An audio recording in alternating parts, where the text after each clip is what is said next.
Last time, on Taverns and Caverns Side Stories. After carefully crossing the Falgar River, we stepped into the lands of Zogun. Once we make it past Zogun, we must traverse the lands of the decaying wastes where the Azurian Brotherhood's stronghold lies. Not long after entering Zogun, we were attacked by a band of orcs from the Darkfin Marshes, whom I would assume worship the evil god Roptar. Before they could do us harm, though, we were surrounded by a group of goblinoid soldiers whom bear the title of the Invisible Swords of Zogun. They were led by a half-orc war priest who called himself Broxarg of the Octatic Divine. And with their help, we were saved by the orcish band and traveled to the town of Ezek, where Broxarg with his magic was able to revive our fallen friend Luna. This miracle was one that I'll never forget. I can finally begin to see the light towards the end of the tunnel. My journey is almost complete. However, we must continue to stay vigilant against the forces who race to stop us. Side Stories Episode 17, Sorceress of Aloria, Part 9. So everyone's able to get a long rest. You're all well rested. You got your spells back. Kai, you're able to spend this lovely night with your companion after it's been a couple of days. Luna is back with you. She remembers who you are. You do notice she is a little bit weaker, so you might refrain from her doing any possible combat if possible, just based off of how she's physically moving around. You have the idea that she is not in any way, shape, or form in a good state to fight. So keep that in mind. After I get paid for this mission, I might invest in wolf armor. Is that a thing? Can be. Depending on your dungeon master. But you all wake up. It's early morning, and you notice as you're all getting up, Broxarg is having breakfast with many of his soldiers, and as he does so, he welcomes you all as you wake one at a time, and you all are able to eat on the house. And Broxarg, he's going to stand up full armor. After a couple of hours, he stands outside, and he waits for you all to step out, and he begins to talk to you. And as this is going on, you notice that, there's several people, merchants, travelers in and out of this town. It's a hub for people to do trade, do business, and to stop and rest. You notice a couple of merchants with wagons. They're heading into the direction that you're heading. You've noticed people coming from that direction, going all over sorts of every direction possible. And as Broxarg waits for you guys, he looks over at the group, and he looks down at Luna. Seems like the pup is feeling much better today. Well, my fine adventurers, it is that time that I must leave you. I have a duty to perform for the next couple of weeks, and I wish you safe travels to the Azurian Brotherhood. Know this. I have sent word to both my compatriots in Galakrond's End, as well as a message to those at the Azurian Brotherhood. They know that you are on your way. Galakrond's End, they will send someone, if not I, once I'm done here, to the Azurian stronghold to speak with them, as well as you, if you are hopefully still there. It's going to take you some time to get through Zogun. Now keep this in mind. Even though it is well guarded here and it's for the most part safe, there are still monsters that lurk in the lands of Zogun. So don't think you are completely safe from monsters such as trolls, hags, and whatnot. Now, whoever's chasing you, I have told many of the men here to keep eyes on lookout for any possible people that might have armor from the Koldarian soldiers, or people that may look like they might be from Ashae. But don't let that make you feel 100% safe. Keep your eyes on your wits about you at all times. I wish you safe travels, and I have 5 soldiers here that will be accompanying you. The 5 of them are lovely hobgoblins that have served under my command for many years. You can trust them. They are skilled with the sword, and they are skilled in combat. They will serve you well and do their best to protect you. Now, they are tasked to take you to Gau's Watch. And once you get to Gau's Watch, you are to be met by several of the Azurian Brotherhood. soldiers, as you will, that will help accompany you to the Azurian stronghold. And with that, you have my thanks, and good day. Safe travels, my friends. And with that, Broxar is going to turn around, and he's going to crack his old back. Let's get going. And he gets onto his horse. Let's go now. Let's go. And he's going to leave the party there with the remaining soldiers of his squad, and they're going to leave town of Izik. And there's 5 hobgoblins that step forward, all in armor, looking at the party, and they nod to Esqa as she is truthfully the leader of this party for the time being.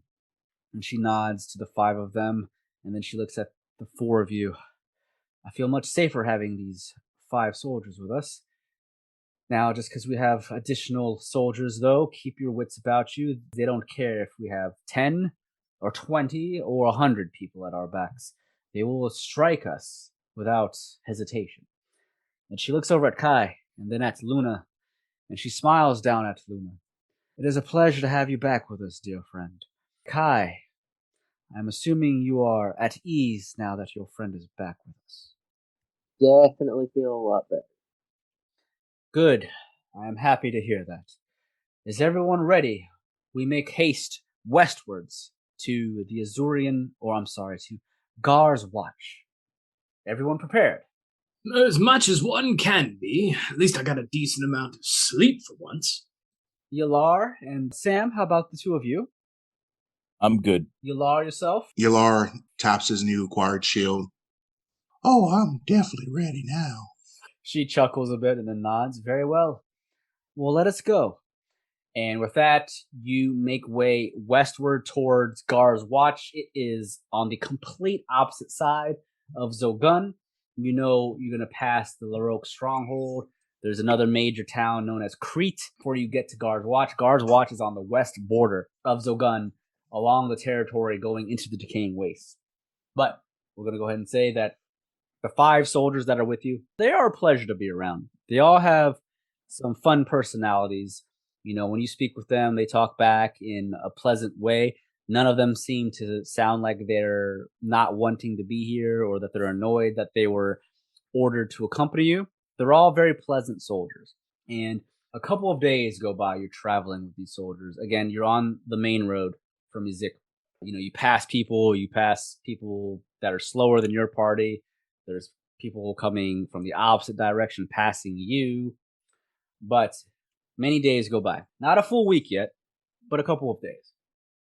It's about 4 o'clock in the afternoon. You all see in the distance, there is a wagon with one of the wheels that seems to be broken, as if whoever was driving it hit a rock of some kind and it messed up the wheel. All of you see there are 3 individuals. They all look like merchants of some kind. They have a wagon filled with goods. And you see that 3 of them are trying to get this wheel back up. And they're about 30 feet away from you.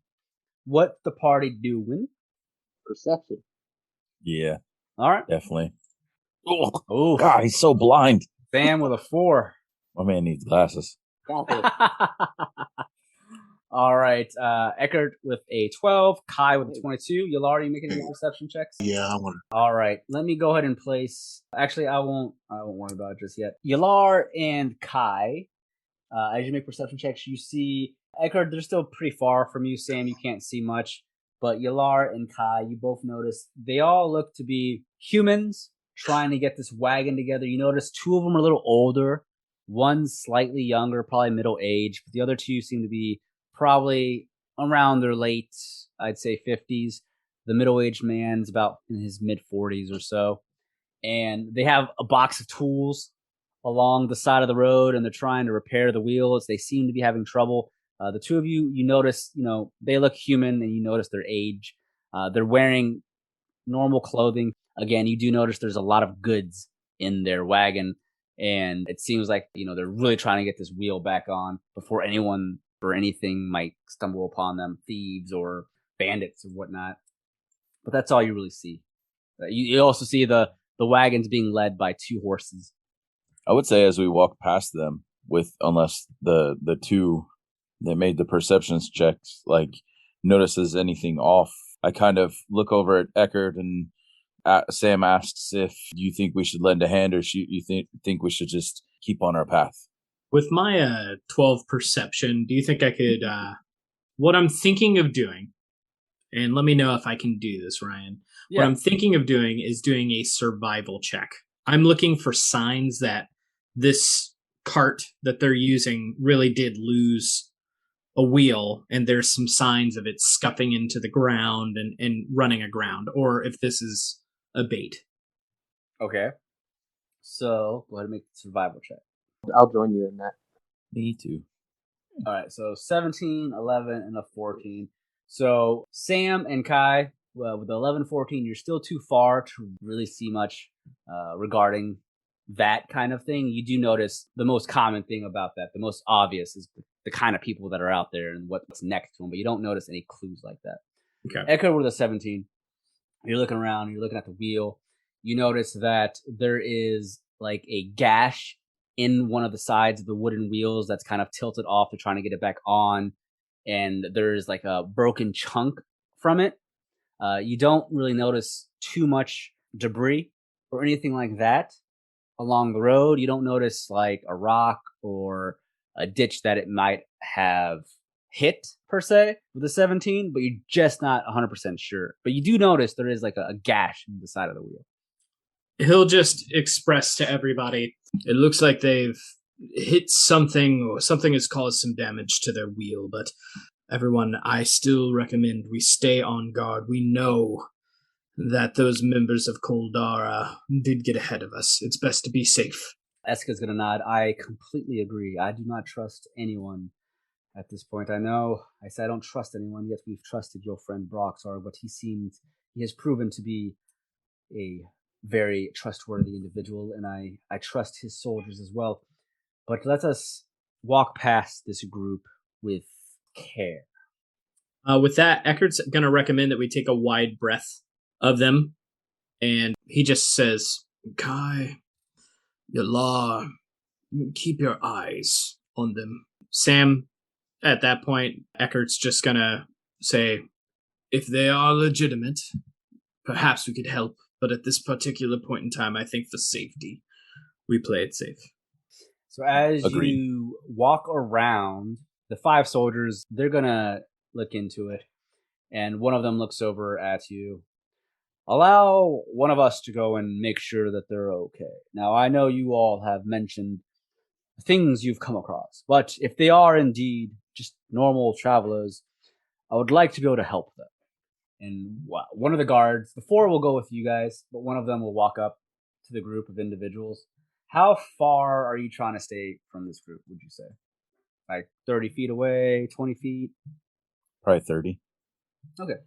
The soldier, the Zogun soldier, walks up to them. He walks up to them and he just speaks out in common. Good day, sirs. And he tries to speak out loud enough so you all can hear him. Good day, sirs. How may I help? What kind of misfortune has struck this day on your souls? And you see the younger lad of the 3 looks up at the outgoing. Perfect timing. Are you with the Zogun military? Our wagon here, we hit something in the road, and are you able to help us? Our tools aren't working. And the 2 older gentlemen, they slowly look up at the soldier, and then they kind of look to the side, and they notice the rest of you kind of tiptoeing around. And the other one of the older gentlemen goes, "What? Why are your friends walking around like they want to avoid us? Do we look off?" And the soldier looks down at them. No, we're just avoiding anything that might potentially be of an issue. That's all. We're not saying you're an issue, but you know how dangerous these parts are with bandits, monsters, and things. We just want to make sure we're safe. So you will. Let me take a look at that. And he looks at it and he just nods. Looks like something cut into the wheel here. And he's going to look around. I don't know what could have caused this. How long ago did this happen? And one of the soldiers looks up. Or not soldiers, one of the people, guards, the merchants, looks up. Probably a good 5 minutes or so ago. It finally just knocked off the wheel. I don't know what it was. We must have ran something over. And as that's going on, one of the gentlemen looks up. Well, if you can't help us, can one of your friends help us? And the soldier looks down. Well, this looks like it's whatever you're trying to do isn't working. I don't know if I'll be able to help you. And he waves down the party. Hey, any of you have any experience in repairing wheels? Sadly, not something within my capabilities. Esqa just shakes her head, and she looks at the party. I suggest we just continue on. I know if they're innocent, I know you soldiers here of Zogun have a duty here to uphold, but you were advised and ordered to do and follow everything that our group is doing. So I would advise we, unfortunately, skip attempting to help them this time. The soldiers look at each other and they kind of just nod. They were ordered to follow you guys, so none of them really reply out to them. And the soldier that's over there with them, he just shakes his head. I'm sorry, good sirs. None of us are really capable of doing this. But it seems that eventually you'll be able to get it, or perhaps someone that can help will come across you on the main roads. You are on a main road. I wouldn't be surprised if other merchants pass by here. You do have my deepest apologies, but we are on a mission and we have to get going. So if you do not mind, then we will. One of the older gentlemen, it's a damn shame. Well, sorry for bugging you, my dear friends. And the soldier's going to be walking down the main path past them, hopefully meeting back up with you guys. Are you guys going to walk around to meet up with that soldier onto the main path? You're going to stay on the side for a bit. I mean, I'm still going to keep a decent breath from them. Okay. Maybe like roundabout till we're probably about a good 50 meters away from them, and just kind of cut back onto the main path, right? The soldier that was on the main road talked with him. He turns around. He begins to walk down the main path to eventually meet up with you. And the other four soldiers, they just shrug. They're like, it's just, there's people having issues. And they begin to walk off, not really paying too much attention to it. The soldier almost kind of stumbles. He kind of trips a bit. And he looks down. Damn. Almost fell there. Almost tripped. Can't embarrass myself in front of the others now. And as he's walking back towards the group, are you guys just going to keep moving forward? Are you watching the merchants? What are you doing? I mean, I have no reason to distrust what we saw. So yeah, you don't really see anything off or fishy based off your rolls. I'm gonna keep an eye on the soldier. So. Okay, you see that the merchants or the travelers or whatever, they go back to their business and they try to get the wheel back on. You hear them yelling at each other. That's not how it works. Use the tool like this. And you hear one of them go, I should have fucking never became a traveling salesman. And they just cursing at this stubborn wheel. Kai, make me a perception check. 23. You see Kai, while this is going on, the soldier's walking towards you. The younger gentleman that was of the three, he's having a hard time getting the wheel on. He looks like he's giving up, and he reaches into his bag and pulls out a tool and hands it to one of the older gentlemen. But then he looks over at the soldier that's walking away, and he's just like, oh, you hear him go, wait up, there's something I forgot to ask you. And he rushes up towards the soldier, and the soldier turns around. They begin to talk a little bit, Kai, and you see them talking.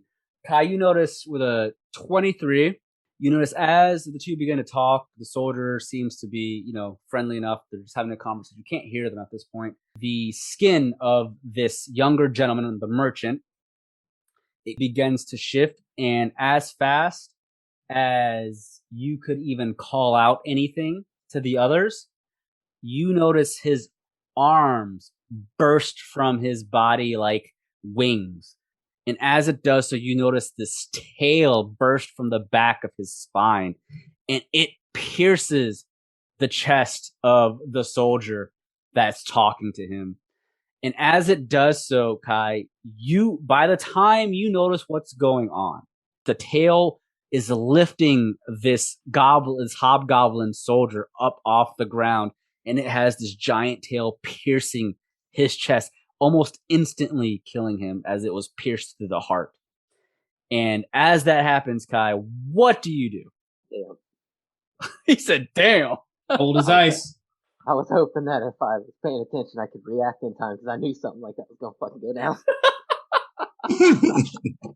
All right. Well, I'm gonna call that out, and I want to shoot that guy with my. All right, so before we do anything, we're gonna roll soon. All right, so the turn order is gonna go Kai, which makes sense, Kai, since you're the one that saw this. Yelar, ? Sam, Ekhardt, and then Esqa. So Kai, you see this poor soldier that's once one of your allies get pierced and lifted off the ground. You see his body goes limp as it becomes lifeless.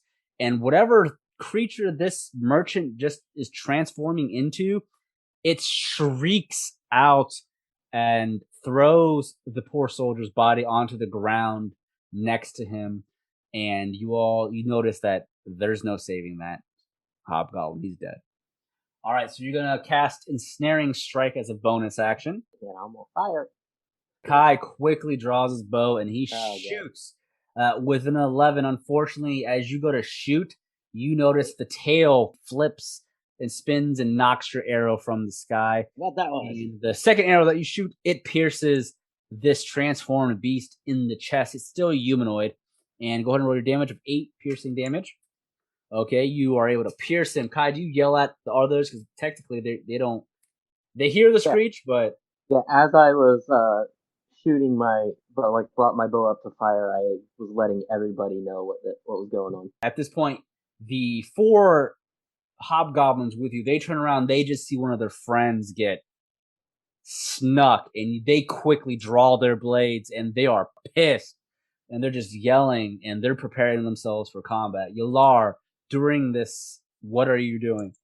As soon as I hear the warning and look over and see what just happened where the hobgoblin got stabbed, I am going to fire a witch bolt at 2nd level and nothing. All right, so you rolled a total of 7, technically a 1 with a 7 total. As you shoot your witch bolt, the transformed merchant flaps its wings that were once its arms, and it avoids it, dodging completely. Do you make any movements? I didn't think to ask. No, actually, yeah, I'm gonna move. All right, so you move a little closer towards the enemies, but not too close. Yeah. All right. And at that point, then, the merchant that transforms, he continues to transform. And soon enough, you notice the clothing on him begins to shed, and you see you see armor begin to form. It's the armor that the Koldarians wear. You've seen it before on Rashi, the tracker of death. It's wearing the same armor, and he looks over towards the party, screeching as his face begins to shift, and it begins to look more of like a wyvern. His wings, which are now his arms, begin to grow larger, and you see this tail flap around, and he has the look of a wyvern, but he's still a humanoid, and he just looks out at the party and yells out at Esqa, "Esqa, I am here! Bodo, the Stinger, shall bring your heart back to Ashae, and your friends' heads shall accompany me. You may have bested the Oni, but you shall not best me. It is time to feel poison." He slowly begins to walk towards the party, and he is intimidating. He's large, Did he ever humanoid. make his save? He is walking with what looks to be vengeance of some kind. And Yelar, this large humanoid / wyvern looking creature, looks down at you with a grin, and he looks down at the turtle. "A turtle? Interesting that I, Bodo, shall be destroying a turtle this day. It is ironic. It is as what we did to Tioga, the great turtle spirit." And he swiftly swings his tail at you, Yelar, to strike you with it. What is your AC? With my shield, it's 19. 19. He's gonna hit you with his tail. I need you to make me a Constitution saving throw. All right, so you rolled a 9. You failed your Constitution saving throw. As you are pierced by the tail, the stinger, you will be taking a damage. Let me roll here. You will be taking 4 points of piercing damage. I'm sorry, 8 points of piercing damage. And because you failed your Constitution saving throw, you feel poison seeping into your body. So after the 8 points of damage, you now take 18 points of poison damage. 18. So -8 and then -18. Correct. Eesh. 6 damage. And as that happens, the wyvern beast just laughs at you and then goes down to bite you in the neck, Yelar. That's going to hit. That's going to be...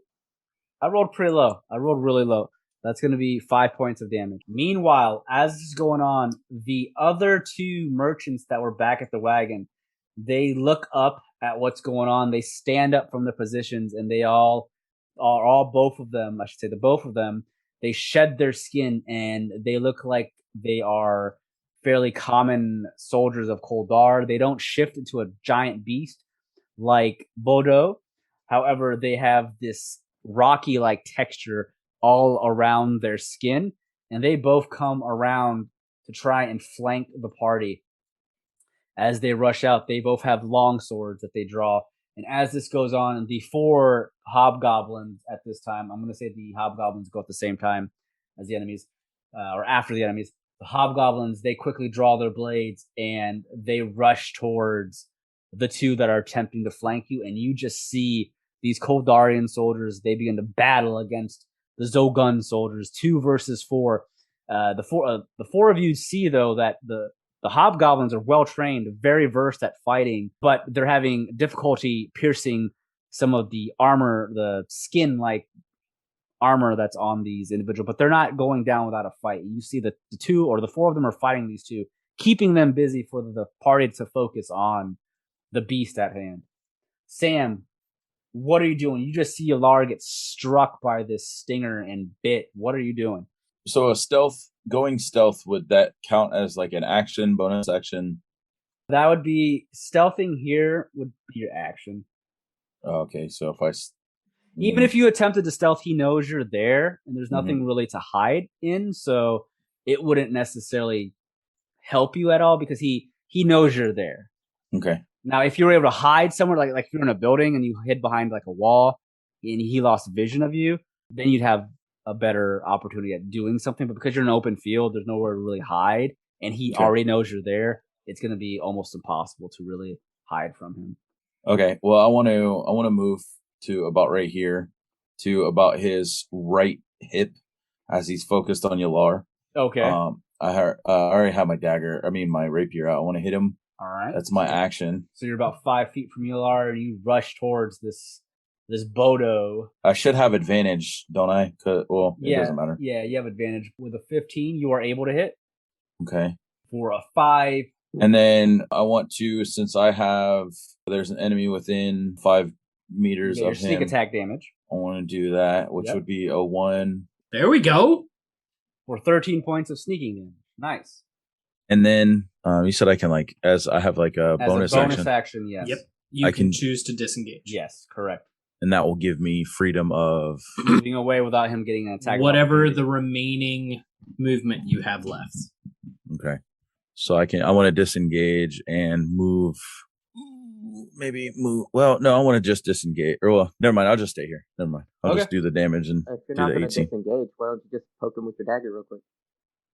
That could be a bonus action. You have a bad. I forgot about that. Yep. Thanks for reminding me. I thought I had to be stealth to do that. No. Nope. All right, 19 hits. 4 more piercing damage. You are able to pierce him with your rapier and your dagger. And as you do so, he looks over at Sam and he just snickers at you with this wyvern-looking face. You dare pierce a Bodo?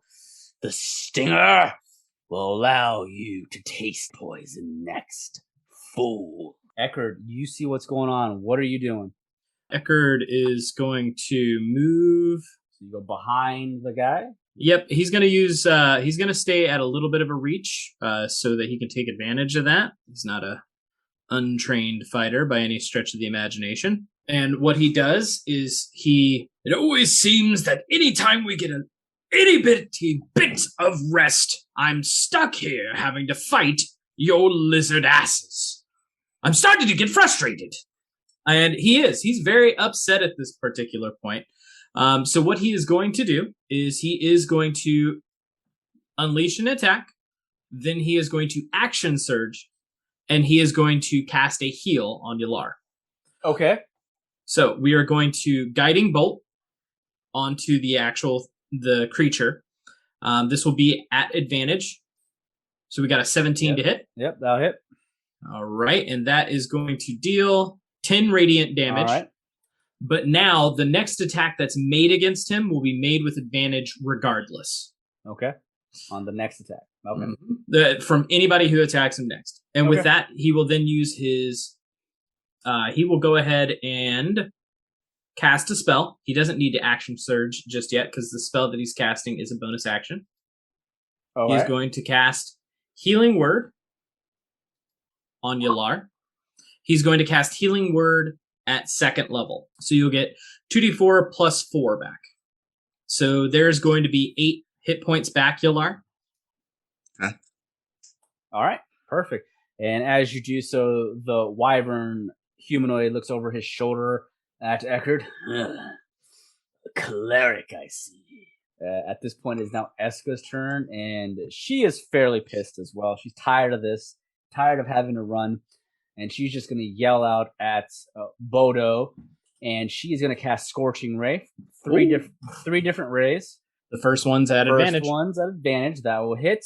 The second one hits, and she shoots a third ray of Scorching Ray, and that will hit as well. You see 3 of these Scorching Rays slam into this enemy. And as it does so, it's going to deal 8 plus 8, so 16 plus 11.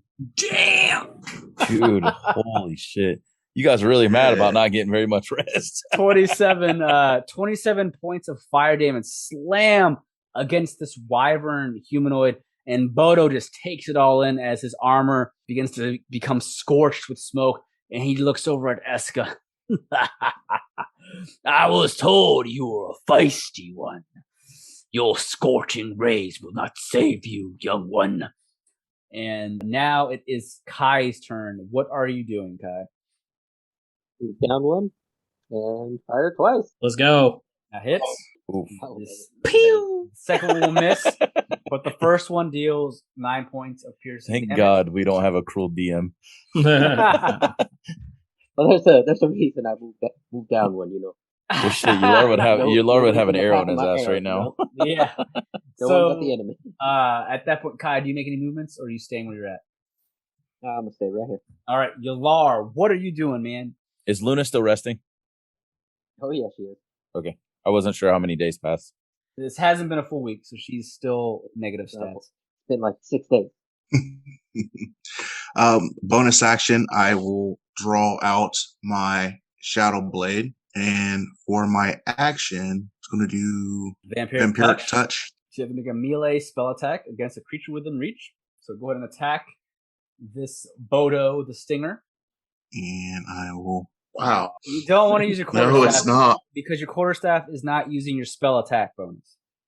Oh, okay. Roll me a d20 plus, I think your spell attack modifier is your wisdom, right? So roll a d20 plus whatever your wisdom is. Oh, wisdom. You're not going to hit regardless of the 2. No. No. All right. Oh, Yelar. You're not able to. Yelar, you're just so jumbled up by getting stung and bit that you're not able to pull this off. Do you do anything else? Do you make any movements? No, I can't because without provoking. Okay. I might withdraw in my shell here in a bit.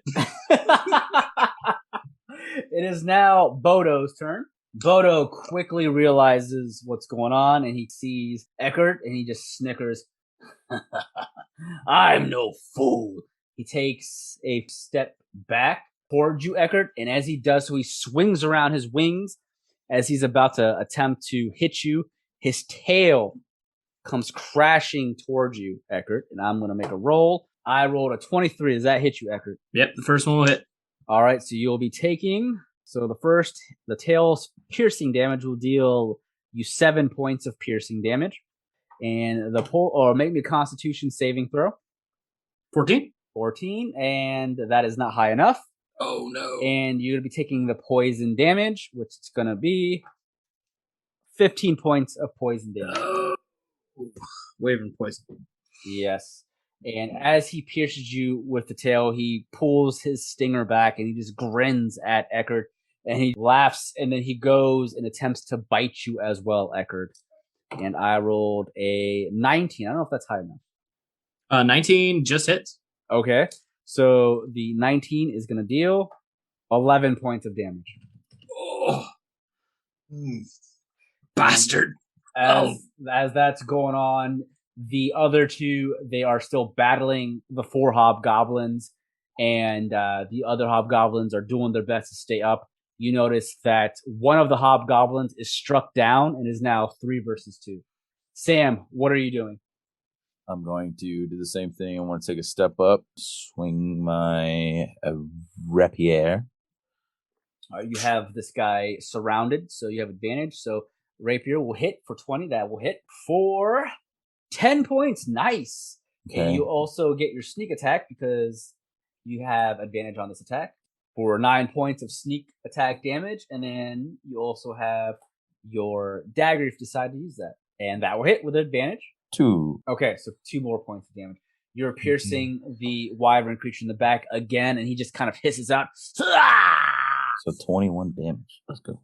And he's pretty hurt. Ekhardt, you just took so much damage. What are you doing? You notice one of the other hobgoblins falls from behind because you're facing their way. It's now 3 hobgoblins against 2 Koldarians, but you are more worried about the current man that's in front of you. What are you doing? So just as clarification point, my last round I did not action surge because I could do both of those things. So what I'm going to do this time is I am going to focus on getting an action surge going. So he is going to go ahead and, by Penella's grace, my final shot. 18. Okay, 18 hits. Go with the guiding bolts this time. About time. Yeah, you were missing with the Oni. All right. 11 radiant damage. You shoot a radiant bolt into his chest, and his armor bursts open, and you see under his armor is the scaly-like flesh. Ah. You're like a hard candy. We just need to crack you open to get inside to the chewy nougat. And I'll do an action surge and strike him with my halberd. That will hit. For 13 slashing damage. Max fucking damage. Hell Let's go. Yeah. All right, so you're able to do so, and you begin to draw some blood from him. With that, he'll just simply say, "Be on your guard." Esqa sees this, and again, she is going to cast another Scorching Ray with 3. She does not have advantage, unfortunately, on this. So, wow, unfortunately, all 3 bolts miss. You see, as she goes to shoot, he quickly learns that she's going to shoot again, and the first one will hit because he has. Oh no, I used the advantage. Yeah. Never mind. The wyvern grows weary of Esqa's fire, scorching rays, and he's able to dodge all of them this time around. But she is going to stick to where she's at. Kai, it is now your turn. I with this trusty bow. Pumping out the jam. Nice, 23 will hit for 6 piercing damage, and the 17 will also hit for 9 piercing damage. Nice.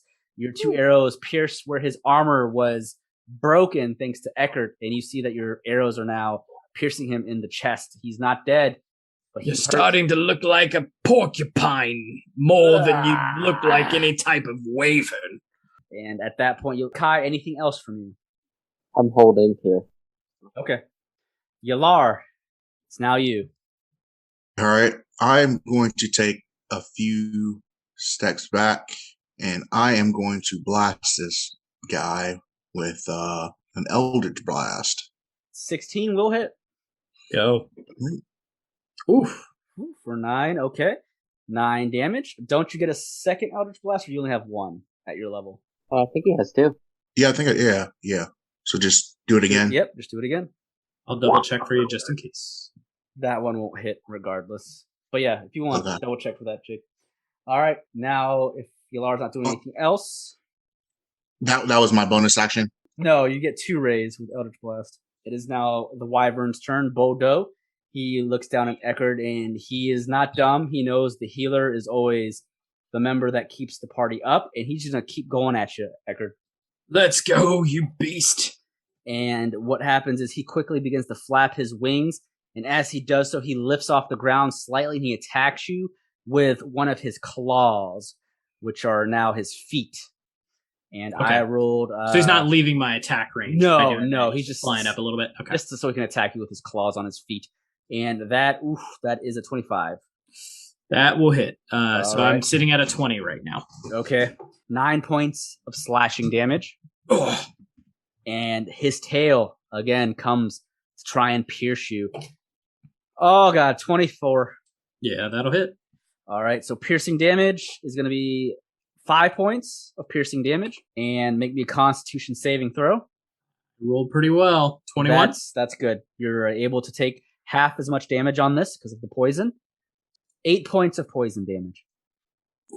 Ooh.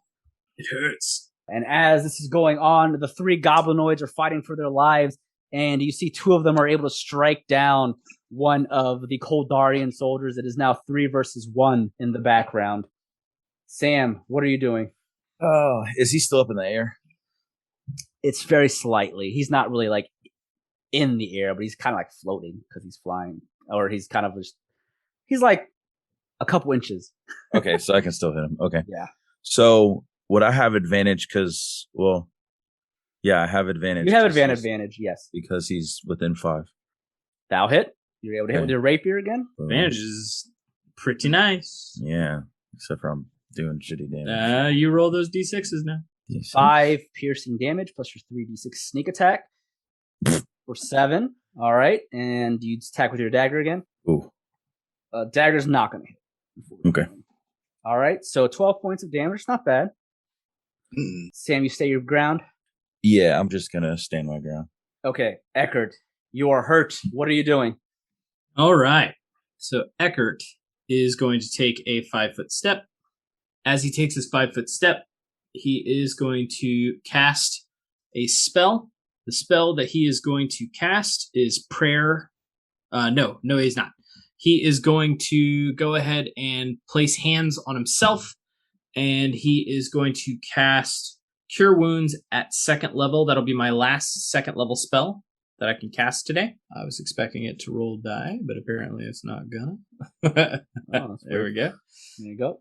All right, now I do get a bonus to this for my class. With Disciple of Life, I also heal an additional amount of 2 plus the spell's level. So, okay. So I'm getting an additional 4. 4 and 4 is 8. 8 and 6 is 14 hit points. Okay. So technically just doubled my health. We'll take what we can get. Yep. That's my move. That is my action. For my bonus action, I don't really have one. I'll just simply call out to him and just go, "Come on, beast. If that's all that you've got, I'll still swipe you down from the air." All right. With that, Esqa, she is going to cast a different spell this time. Lightning begins to form around her hands as she shoots out a witch bolt. And with the witch bolt, she is able to strike the wyvern for 9 points of lightning damage. And there's now a chain of lightning that's stuck on Bodo. And he takes lightning damage at 9. Kai, it is now your turn. My bow again. All right. The 9, unfortunately, will not hit, but the 16 will for 5 piercing damage. Nice. He yells out in pain, and Bodo almost seems like he's about to drop to a knee, but he's able to catch himself and just looks over at Kai in anger. At this point, Kai, unless you make any movements, it'll be Yelar's turn. I am going to try Witch Bolt again. 2nd level. Come on. Let's go. That will Turning hit. him into a Tesla coil. That will hit. For 8 lightning damage. Cast it at 2nd level, so you never mind. It did roll 2d12 for you. All right, so 8 lightning damage. Remember, the next attack, if you continue Witch Bolt, it's automatic damage. You don't have to roll to hit. Let's fry this fucker. Yep.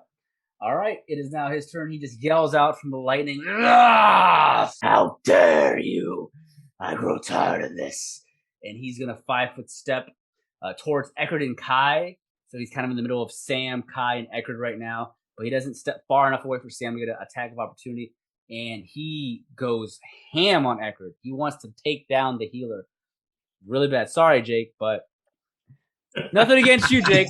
But this soldier knows that the healer is the most important member. I rolled a 20. You said you had a 20? Yeah, 20 will hit. That'll hit with his claw for 9 points of slashing damage. All right, here's the big one. It's the stinger.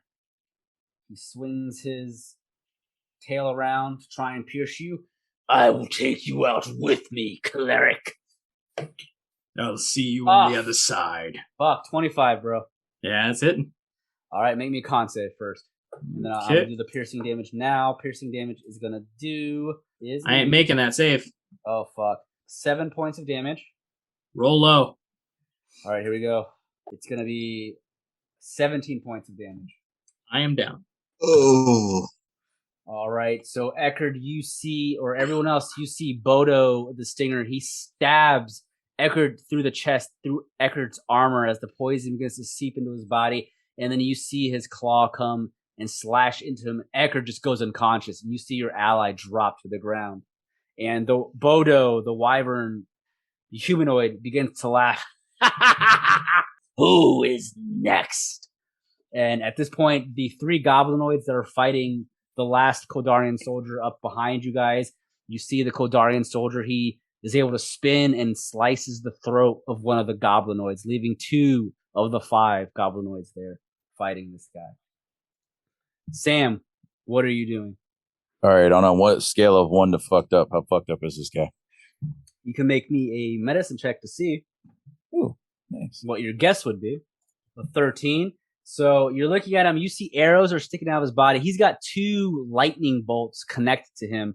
He's hurt. You saw that he almost dropped to a knee thanks to Kai's attack, and you have a feeling he's on death's doorstep fairly soon, according to your opinion. All right, so I'm gonna stand next to Sam or Ekhardt. I'm gonna take a swing of my rapier. Remember, you don't have advantage now because Ekhardt is unconscious. Oh, okay. So and Kai is not within 5 feet of Ekhardt, or I mean the enemy. So I didn't hit. The 13 will miss, and the 12 will miss. Unfortunately, you need a 14. Okay, so I don't have. Oh, I'm sorry. The rapier. I was reading the medicine. The rapier misses. You still have your dagger. Okay, so I want to hit with my dagger. That will Okay. hit. That will. Can I use my sneak attack? Unfortunately, you can't because you don't have advantage on this attack.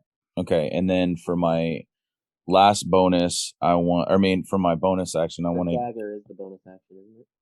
Yep. Yeah. Your bonus is already done. Yes. Oh shit! I didn't know that. Okay, I was gonna you're give. I was gonna give Ekhardt a potion, but I didn't know that Okay, never mind. You're fine. You're fine. Ekhardt, roll me a death saving throw. All right, that's one. That's one succeed. 1 success out of 3. Esqa is going to continue the automatic damage with her Witch Bolt, and she deals 9 points of lightning damage. At this point, he drops to a knee in pain. Kai, you see Ekhardt fall right next to you. I'm assuming you're not liking this after Luna passing and having to be brought back to life. What are you doing? All right, I'm gonna put a potion in Eckhart's mouth. Okay, so you're right next to him. Okay, go ahead and roll 4d4 plus 4 if you're using the greater for 15 points of HP. Ekhardt heals up. He kind of arouses to you putting that. It's been some time since I've seen stars like that. Get up, old man. I have a debt to pay. I'm Can't be working on leaving it. you here. Oh, he knows cure wounds. He's healing as well. Okay. I'll take a heal. Kai, all right. So 1d8 plus your spell casting mod. So that's a 4. 8 more. All right. There you go. 8 more HP to Ekhardt. Yelar, are you going to continue with your automatic attack? Okay. I'm going to continue with that. All right. So roll a d12. It's only a d12. So 8 points of damage. You continue. And the wyvern beast drops to both of his knees now. And you see some of the scales on his body begin to chip off or become fried, I should say. His wings begin to tear as the lightning is basically tearing his body apart. But he's still up. He's really hurt, though. Fry, you bastard. All right, at this time, he is on both knees, so he's just going to attack whoever he can that's next to him. He's going to swing for Sam, and Sam, he's swinging his tail at you. I rolled an 18. Does that hit you, Sam? That will. I have a 15. All right, and as he pierces you with his stinger, that's going to deal 7 points of piercing damage. And then you need to make me a Constitution saving throw. Constitution. All Let's right, go. You take half damage, and you will be taking. This will be poison damage, by the way. Half of 14. So 7 plus what? 7 points of poison damage. What was the tail attack? 7. So 14 altogether. Now, if I use this, does that count for all of it, or does it only count per hit? Let me see. Uncanny dodge. When an attacker that can see hits you with an attack, you use your reaction to half the attack's damage. You can choose only one attack. All right. So either way, I'll just do it on one. So would it be? Would it be 3 or 4? Round up. So 4. So 4. So I'd do basically 10 damage. Okay. All right. Or it would do 10 damage. Yep. And as that happens, he attempts to bite you because you're the closest to him. And that is a 16. I don't know if that's high enough for you. Yep. Oh, okay. So the bite will be 8 points of damage. Oof. Son of a bitch. And as this is going on, the two goblinoids in the back, they're struggling with this last Koldarian. But if anyone looks over, you notice the two of them are able to finally take down the second Koldarian soldier. And the two goblinoids are breathing heavily. And you notice that 2 of their allies, or 3 of their allies, have been struck down at this point. And the 2 of them look at you, and they're going to try and rush towards you to help. They're not able to get through this round. It is now Sam's turn. How dare you bite me, you fucker. You have advantage again. Yes. So 25 hits for 8 piercing damage. Jeez. And then Sneak attack. 3d6. Yep, 3d6. Oof. For 10 sneak attack damage. And do you attack with your dagger as a bonus? That will hit. You're rolling so good. So 4. Yeah. Tear him down, Sam! Yeah, so 22 damage total. How do you kill Boldo? I want to kick him in the chest, knock him on the ground, and stick my rapier right underneath his, like in his throat. Okay. Through his throat. So as you do so, you quickly are able to kick him down, and you pierce his throat as blood begins to gush from his neck. Ekhardt, you see some of this blood hit your armor because you're right on the ground next to him. And as he does, he looks over at Esqa as he tries to speak out.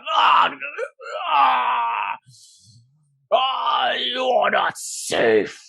Mawu the Wicked knows you are here and is already waiting for you, Esqa. And then I take my dagger and just stick it in him to stop talking. All right. So as you do so, you're able to take this wyvern man's life. His body grows limp, and he lies there on the ground bleeding out. Sam does a happy dance because he finally killed something. Finally finished something. Ekhardt gets to his feet. He hit incredibly hard. Thank you for the pickup, Kai. And Sam, thank you as well. Oh, gentlemen, I'm so sorry to see you've lost a few of yours. And Eckhart's going to kind of tend to them and get them healed up while kind of holding the side of his head from the amount of like hard blows he was taking from this thing. That's fine. But you all do notice, though, it took 4 of the hobgoblin soldiers to take out 2 of the normal Koldarian soldiers. They didn't even transform. They just had tough skin, basically, to protect their bodies. So you get a general idea of like the weakest of the Koldarian soldiers are still fairly strong soldiers. To give you an idea of the power behind Koldar.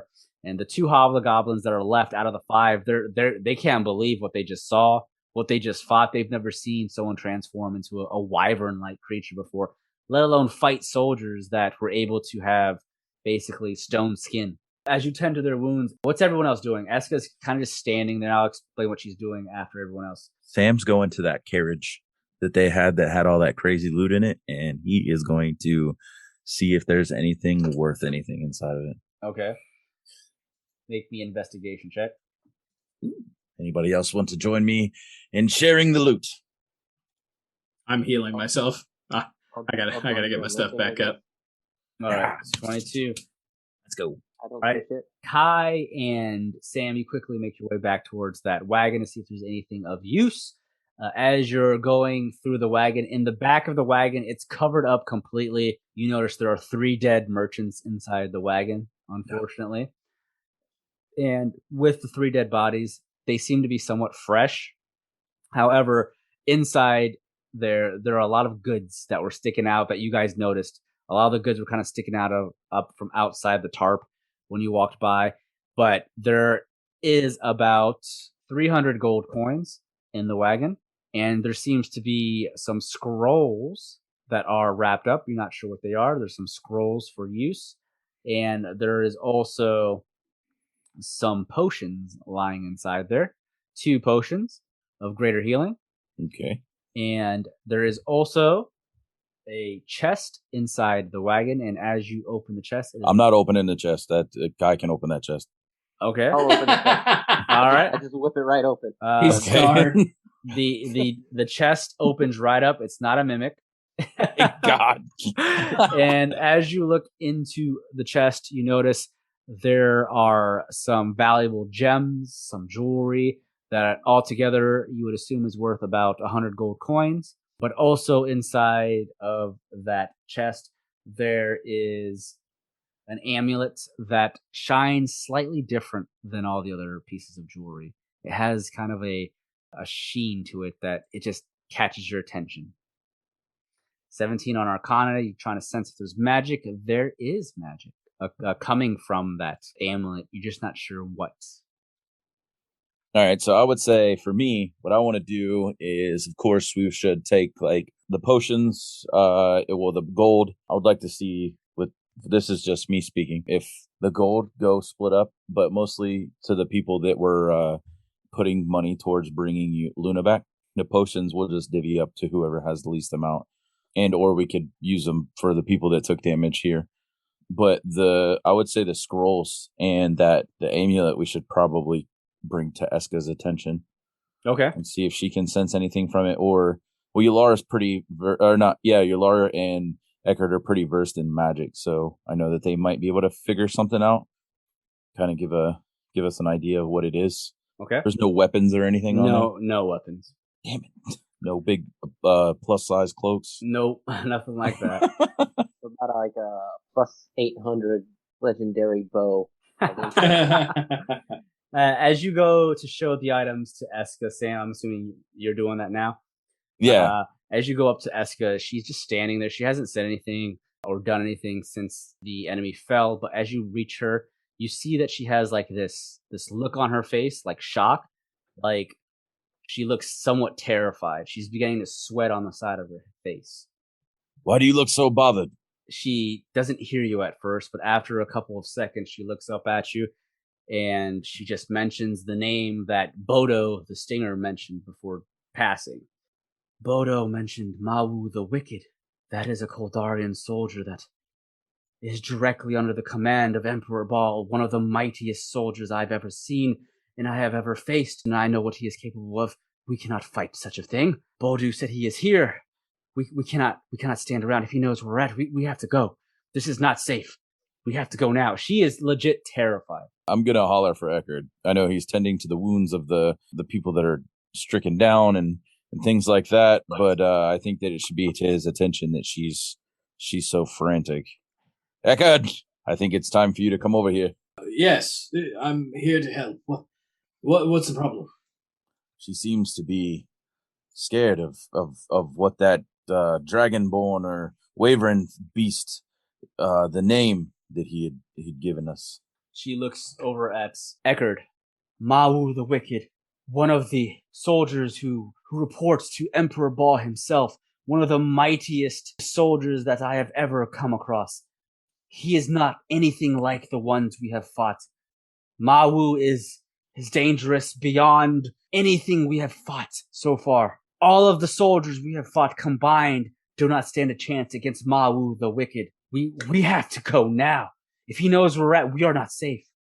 You can tell she is extremely frantic, and she is sweating like she is terrified, legit terrified of whoever this Mawu the Wicked is. He wants to put his hand on her shoulder in a reassuring way.